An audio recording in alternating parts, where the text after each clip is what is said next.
Hello everyone, and welcome to a special Let's Play. Spiderweb Software does a lot of RPGs that I have loved over the years. And today, we are going to be playing Geneforge. This is the very first one. They have at least 5 of them in the series. I have played 5 rather extensively. I have, however, have not played this game very much. So, it came out 2001, 2002-ish. It's a pretty old game. Took me forever to get the freaking software recording rights. So let's go ahead and start ourselves a new game. Now, options here, we have a Shaper, a Guardian, and an Agent. Mage, Warrior, Thief, basically. It's a little bit more complicated than that, but that's what you get.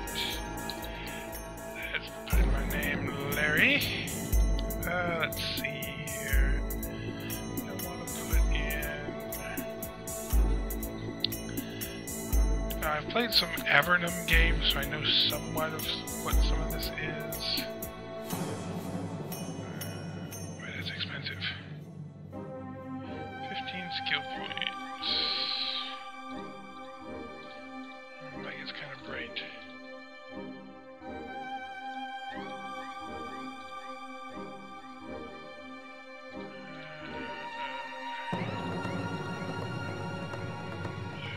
think it's blue is good. Okay, endurance of 1. That's kind of risky. I do want to raise up leadership.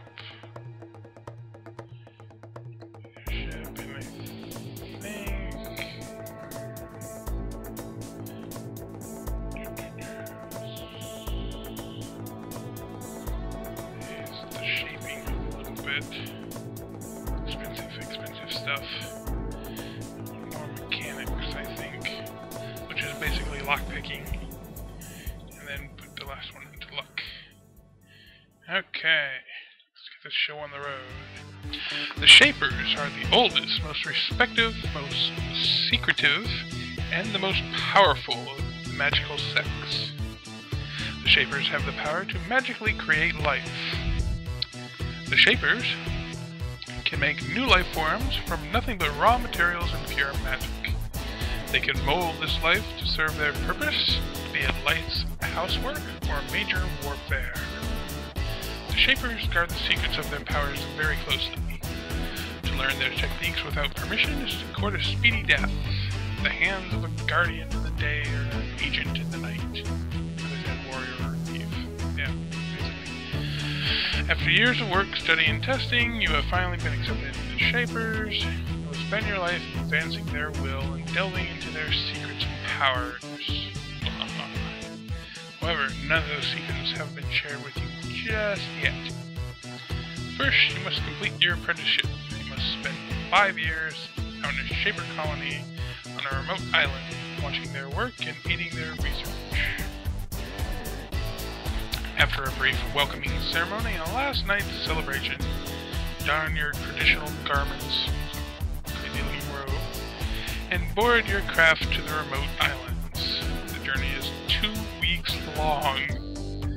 Okay, now if that is the picture of thing you're riding on, and you spent 2 weeks, wow, just wow.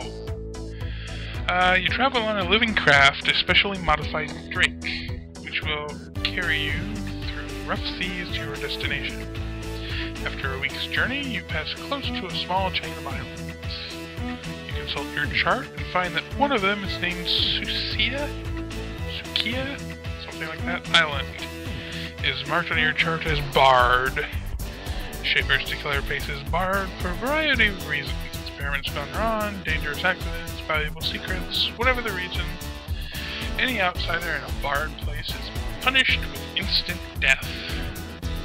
Scary. Curious, you stand at the edge of your craft, carefully watching Sukia Island, wondering what secrets lie there. As you watch, you fail to notice the sailing ship dead ahead of you. backwards in this picture. But... Okay, off the southeast coast of the island. Remember that for later. Oh, excuse me. Every time I do... Never mind. Okay. Oh, that doesn't look good. Your craft cries out in alarm, because it's a living fish thing. Dragon, I guess. Alerting you to the danger. It is a strange ship of a style you have never seen before. That is why you don't recognize the weapon on its prow. It fires a long spear at your craft. The razor-sharp bolt strikes your drake in the neck. Ow! It roars in anger and breathes a bolt of fire at your attacker. Okay. It strikes the sails, which sets them alight. The battle takes only seconds. Your living craft flounders, mortally wounded, dropping you into the water. Your goods and tools sink to the depths. The picture didn't show much of goods and tools. You barely notice that the ship which attacked you is aflame, having extreme difficulty. Your whole being is consumed with the struggle to reach the shore. Your strength is not enough. You start to sink. But with one last effort, your living craft assists you. Bleeding from its neck and rapidly dying, it manages to lift you with its head and carry you to a crumbling dock. Then it dies and sinks away. You're left alone, abandoned on this forbidden shore. You are alone on Susia Island. Dun dun dun. Yeah, there's no... Well, I can't say there's no audio to this. There's a little audio. Just some chirping birds and clicks and stuff. And I assume there's like battle animation sounds. But it would not record properly, so I'm just gonna have my voice on this. I may put some basic background music. See how it is. Okay. Tutorial. I know some of this. On like crazy through this whole Let's Play until I wake myself up. Select your character by clicking on it, click on the side of the ground, walk there, yep. Okay. You stagger off the dock. Just an FYI guys, before I continue this, expect a whole lot of reading in this Let's Play. Just a warning if you don't like hearing me read to you. Weakened to the point of collapse by your desperate swim here. After a few minutes, you manage to regain enough of your senses to look around. You're on the south coast of the island you saw before your craft was slain. However, apart from the fact that this isle was declared barred by your people, you know nothing about it. The structures around you are ruined and crumbling. You would guess that they have been abandoned for at least a century, probably 2. Okay.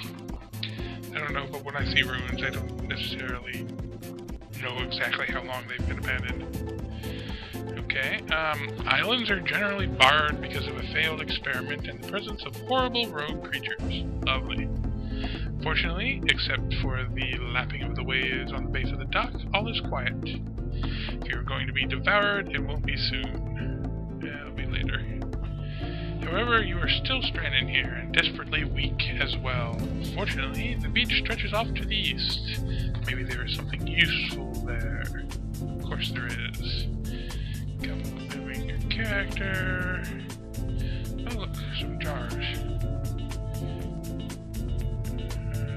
Trash. Lovely. I think this is an RPG. You gotta look at every barrel, every bucket, every little nook and cranny. Let's see. I wish it would center on my character. This is an older game, so I have to push the camera everywhere I move. East, Geneforge, north, west, south. Yes, there's a tunnel to the north, built into the side of the hill. Your guess is that it is a storeroom or warehouse.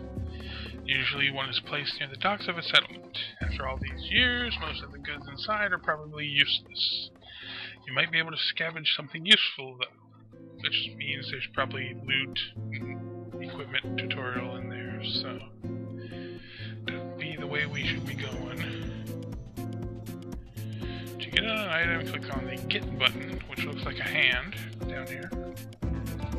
Window will come up depicting all nearby items. So, there. Pick up the tunic. I don't know if a basket is worth anything. Basket. Small object. When someone might pay you for it, it has no useful abilities of its own. Yeah, I'm not even going to bother picking that up. I will, however, wear my tunic. So, got that out of the way. Sound of something. Anything in here for picking up? Another barrel. Javelins.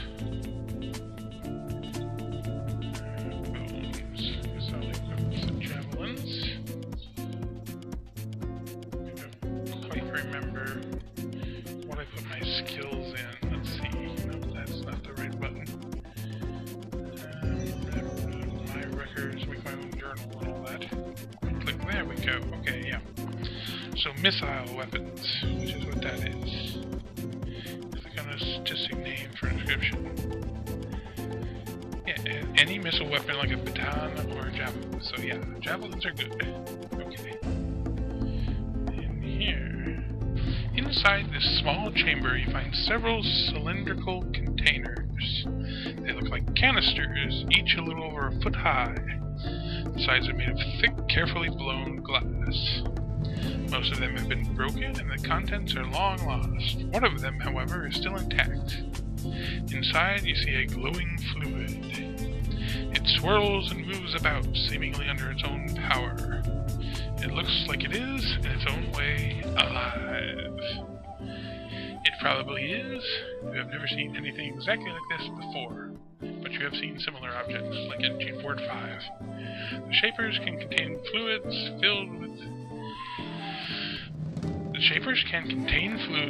filled with life energy, which heal or energize those in need. This must be something like that. There is a small section of fragile glass at the top. If you break it with the palm of your hand, the substance will come forth and energize you. In your weakened state, it seems hard to resist. Okay, canister time. Larry increases firebolt by 1. Well on my way to being Larry the Mage.